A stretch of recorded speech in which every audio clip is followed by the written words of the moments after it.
With IPL going on in full swing, T20 World Cup just a few weeks ahead and a series of test matches with Australia ahead in the next few months, there is no better time than now to speak to our special guest who's sitting right across from me, Australian captain Cool, a man who broke 1 billion hearts just a few months ago by lifting the ODI World Cup against India. Pat Cummins, welcome to CNBC TV 18. Thanks for having me. Thanks for the intro. Pat, so we are meeting in the New Balance store, which is opened in Mumbai.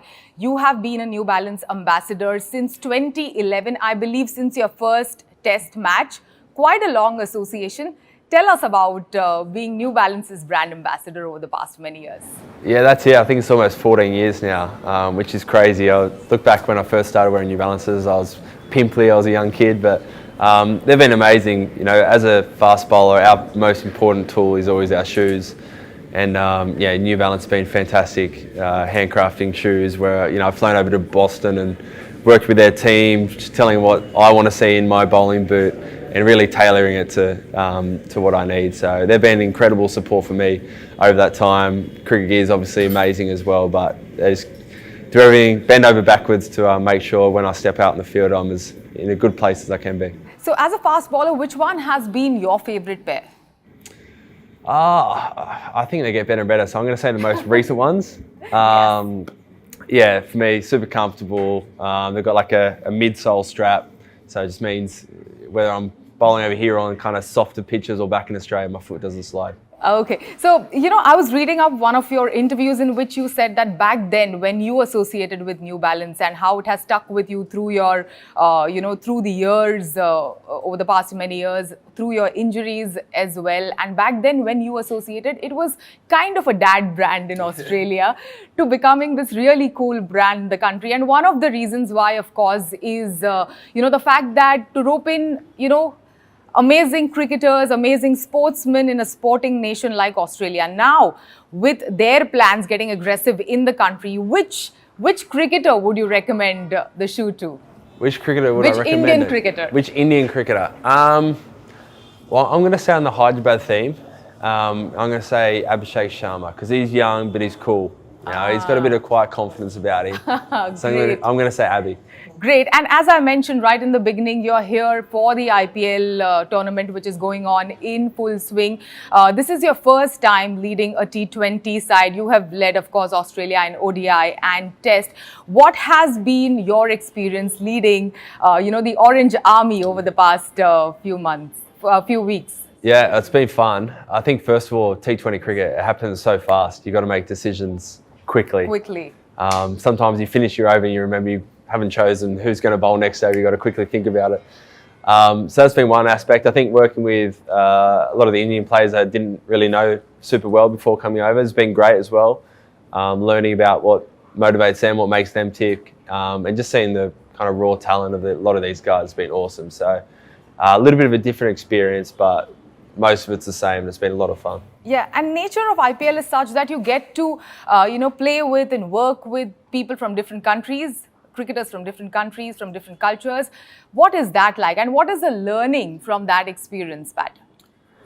Oh, it's great. In our team, we've got a couple of South Africans. We've got Glenn Phillips from New Zealand. Even a couple of the coaches have played all around the world. So it's good. I think you realise that people from different cultures might even speak different languages, but kind of when it comes to cricket, everyone's pretty similar. Yeah. And it's kind of the one thing everyone bonds over. But, even some of the overseas players who we've played, for Australia against, sharing some of the stories of the great matches we've played over the years is always a bit of fun as well. So do you foresee SRH going ahead and winning the IPL this time round?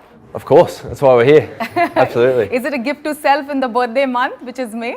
Yeah, I mean, that would be great. We've obviously, SRH have won it once before. So first goal is to get to the top 4 and then anything can happen in the finals. So, you have been such an amazing captain. Tell me something. How do you go about choosing your team? Is it the current performance? Is it experience? How do you go about it? I think it's a mix of both. Of course, we've always got selectors and coaches who have as much, if not more say than I do as captain, but I think you always just want a mix of everything. Experienced guys who have done it for a long time, that's obviously hugely valuable, but so is a young guy who's got no fear and who's even a little bit naive and just takes the game on. I think that's always refreshing to see as well. So you kind of map out how you want the style that you want the team to play, and then you pick the 11 guys who's best suited. Okay, so moving ahead and speaking about the T20 World Cup, which is we are just a few weeks shy of the T20 World Cup. Which teams, according to you, will be the top 4 teams in the T20 World Cup? Well, definitely Australia, and then you can choose whichever 3 you want. Which are the other 3? Don't care. You can pick any of them. Don't care. Okay.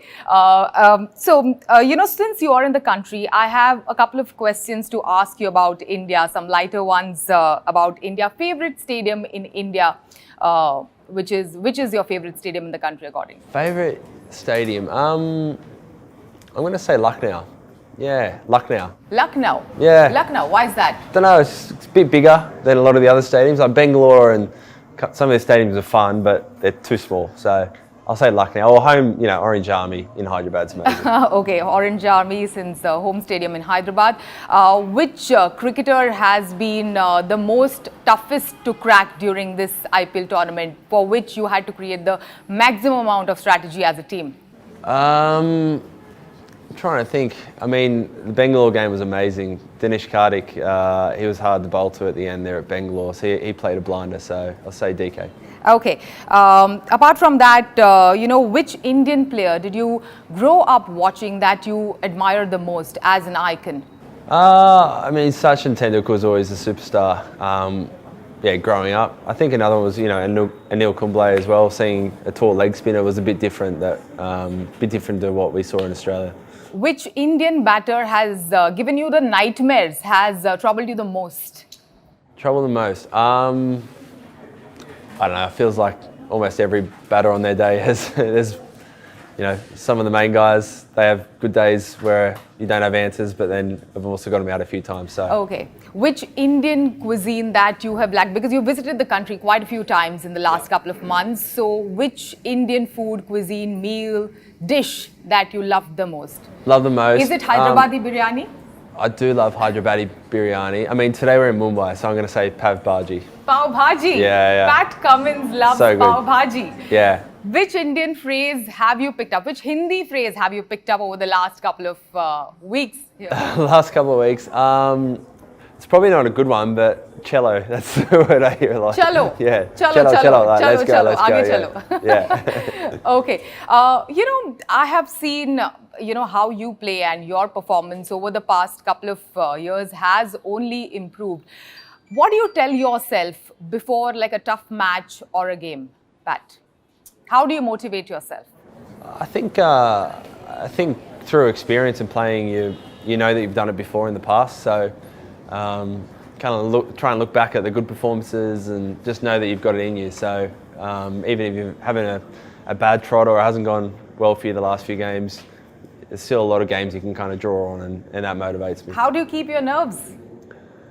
Is it a strategy? Is it some music, some distraction that you have? Well, yeah, I've got a 2-year-old, so that normally keeps me pretty busy. I don't know, there's always stuff going on outside of cricket. Obviously, even great mates within the team, so it's always pretty lighthearted, never gets too serious. Then once you step on the field, we've played 1,000 games before, so it all feels pretty normal. So you are such an inspiration, Pat, and India is a country where cricket is a religion. I believe every nook and corner, even the place that we are sitting in right now, every nook and corner will have an aspiring cricketer to make it to the top 11 in the country. What is your tip to them? What is your formula? What is the Pat Cummins formula to make it to the team? Well, I think, what I always say is just, we all started playing cricket because we love it. And if you love it, you end up training more, you end up playing better, you play with more freedom, you're not uptight. So I always just say, whatever keeps you loving the game of cricket and keeps you playing for those right reasons, I think is going to give you the best chance as well. Whatever keeps you loving the game of cricket. What a nice thought. Thank you so much. Thanks for joining us today. Thanks so much. Thanks.